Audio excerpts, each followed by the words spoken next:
Doctor Narendra दाभोलकरांचा खून होऊन 2 आठवडे उलटले तरी कारवाई नाहीच। पुरोगामी आणि डाव्या संघटनांच्या नेत्यांनी घेतली राज्यपालांची भेट, तपासात लक्ष घालण्याची केली विनंती।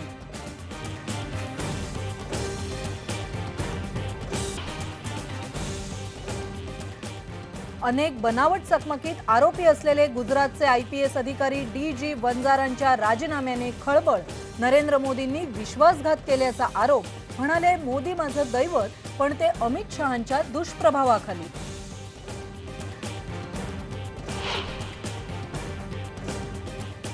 ऑफिसमधल्या सहकाऱ्यांच्या रॅगिंगला कंटाळून नाशिकमध्ये 19 वर्षाच्या तरुणीची आत्महत्या।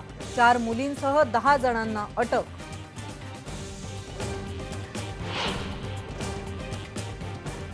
भाजपच्या प्रदेश कार्यकारिणीची पुण्यात बैठक। देशाच्या बिघडलेल्या आर्थिक स्थितीला सरकारच जबाबदार। बैठकीत राजनाथ सिंगांनी साधला सरकारवर निशाणा।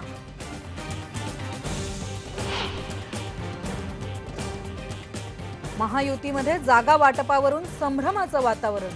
सेना भाजपकडून ठोस आश्वासन न मिळाल्यामुळे आरपीआयमध्ये अस्वस्थता। तातडीच्या बैठकीला सुरुवात।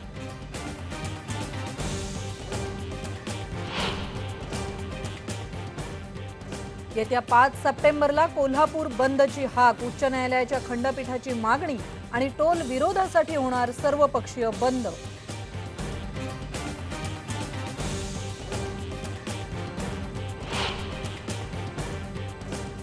आणि नागपूरमधलं कुटुंब राबवतंय पर्यावरणपूरक गणेशोत्सवाचा उपक्रम।